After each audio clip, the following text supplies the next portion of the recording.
Assalamualaikum warahmatullahi wabarakatuh. Alhamdulillahirabbil alamin. Wassalatu wassalamu ala asyrofil anbiya'i wal mursalin sayyidina wa maulana Muhammadin wa ala alihi washabihi ajmain. Baik, kami dari kelompok 14 ingin mempresentasikan hasil kerja kelompok kami, yaitu tentang syarah hadis Nabi SAW tentang aturan memberi upah. Adapun anggota dari kelompok 14 yaitu Ilham Firmansyah, Indra, dan Muhammad Imanuddin Abdurrahim. Pengertian upah. Upah adalah hak pekerja atau buruh yang diterima dan dinyatakan dalam bentuk uang sebagai imbalan dari pengusaha atau pemberi kerja kepada pekerja atau buruh yang ditetapkan dan dibayarkan menurut suatu perjanjian kerja, kesepakatan, dan sebagainya. Upah dalam hukum Islam disebut ujrah. Ujrah adalah imbalan yang diberikan atau yang diminta atas suatu pekerjaan yang dilakukan. Dasar hukum upah. Al-ijarah merupakan akad yang diperbolehkan. Hal ini berlandaskan atas dalil-dalil yang terdapat dalam Al-Quran, hadis, ataupun ijma ulama. Namun demikian, terdapat ulama yang tidak memperbolehkannya. Di antaranya Abu Bakar Al-Asam, Ismail bin Aliyah, Hasan Basri, dan lainnya, dengan alasan jika menggunakan kias atau analog, akad al-ijarah identik dengan bai al-madum yang dilarang. Manfaat sebagai objek tidak bisa dihadirkan ketika akad. Akan tetapi pendapat ini disanggah oleh Ibnu Rushd dengan mengatakan bahwa walaupun manfaat tidak bisa dihadirkan ketika akad, namun akan bisa dipenuhi ketika akad telah berjalan. Orang yang berdusta mengatasnamakan Allah akan memperoleh kerugian, baik di dunia maupun di akhirat. Sekalipun andai mereka mendapatkan kesenangan dunia, tapi di akhirat kelak akan mendapatkan siksaan yang amat pedih. Firman Allah Subhanahu wa taala, "Mata'u fi dunya summa ilaina marji'uhum summa nudikuhumul adabas sadida bima kanu yakfurun. Qul innal ladina yaftaruna 'alallahi lakadziba la yuflihun." Artinya, katakanlah sesungguhnya orang-orang yang mengada-ngadakan kebohongan terhadap Allah, mereka tidak akan beruntung. Bagi mereka kesenangan sementara di dunia, kemudian kepada Kamilah mereka kembali. Kemudian kami timpakan kepada mereka siksaan yang berat disebabkan kekafiran mereka. Quran Surah Yunus ayat 69-70. Inilah kelompok yang termasuk dimusuhi oleh Allah pada hari kiamat. Dalam hadis di atas, saat ini berbagai kasus yang digambarkan oleh hadis tersebut banyak terjadi. Misalnya maklar atau sindikat banyak yang ilegal yang memperkerjakan seseorang menjadi buruh maupun tenaga kerja, yang sindikat banyak yang ilegal yang memperkerjakan seorang menjadi buruh maupun tenaga kerja, seperti tenaga kerja Indonesia di luar negeri. Lalu upah mereka diambil oleh para maklar atau penyalur tenaga kerja yang tidak bertanggung jawab, sehingga para pekerja tidak mendapatkan upahnya. Contoh lain adalah majikan yang zalim yang menguras tenaga pembantu rumah tangga namun tidak diberi gaji atau upahnya, bahkan tidak sedikit disertai dengan kekerasan, penganiayaan, dan berbagai tindakan yang tidak terpuji lainnya. Memberikan upah sebelum keringat si pekerja kering. Nabi SAW juga memerintahkan memberikan upah sebelum keringat si pekerja kering. Dari Abdullah bin Umar, Nabi SAW bersabda, "A'tul uhiro ajroh qabla an yajifah araku."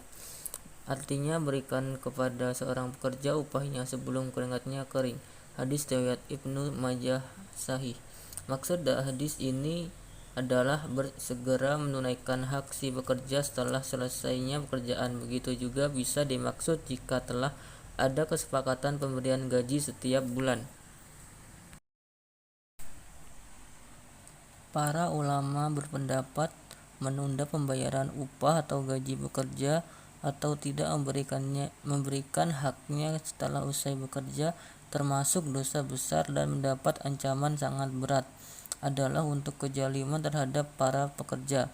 Bentuk kezaliman lain adalah membebani pekerjaan yang tidak sesuai dengan hak-hak yang diterimanya atau menambah waktu kerja atau lembur, namun tidak mengapresiasi dengan sewajarnya karena lemahnya posisi dan perlindungan terhadap hak-hak mereka.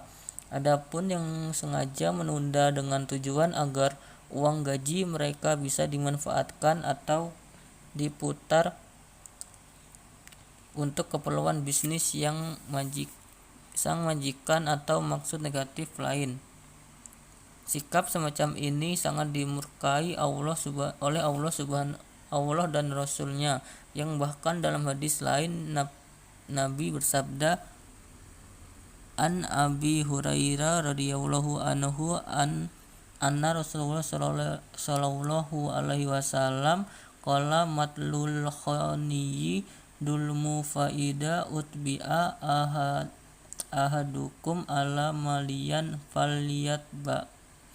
Dari Abu Hurairah bahwa Rasulullah SAW bersabda menunda membayar hutang termasuk upah pekerja bagi orang yang mampu adalah orang kezaliman, dan apabila seorang dari kalian dialihkan kepada orang yang mampu maka hendaklah dialihkan. Hadis riwayat Al-Bukhari dan Muslim.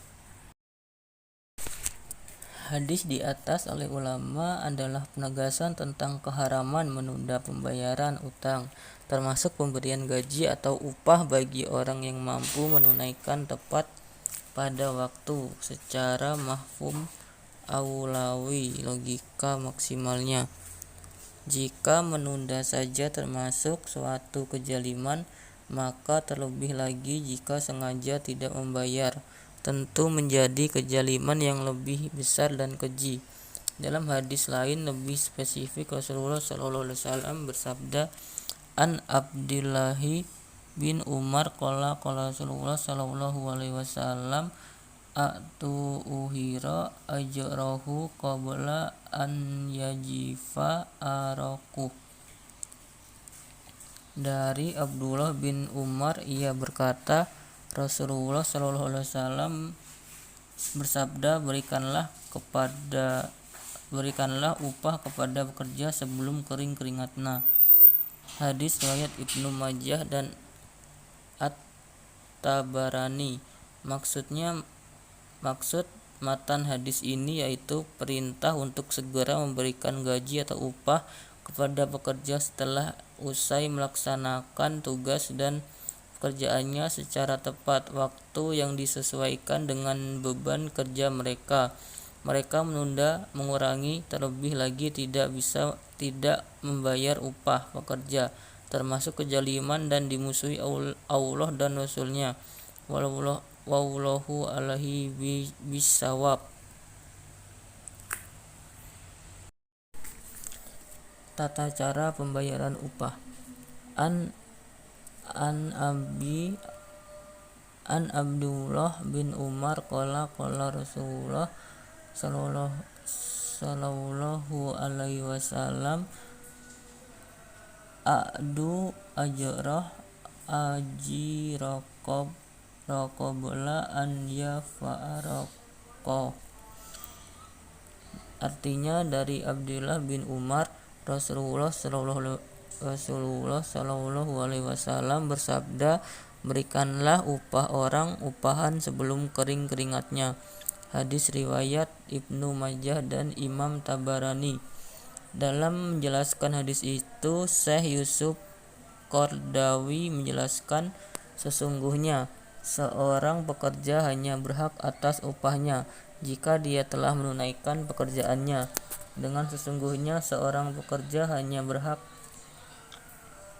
dengan semestinya dan sesuai dengan kesepakatan, karena umat Islam terikat dengan syarat-syarat antara mereka, kecuali syarat yang mengharamkan yang halal atau menghalalkan yang haram.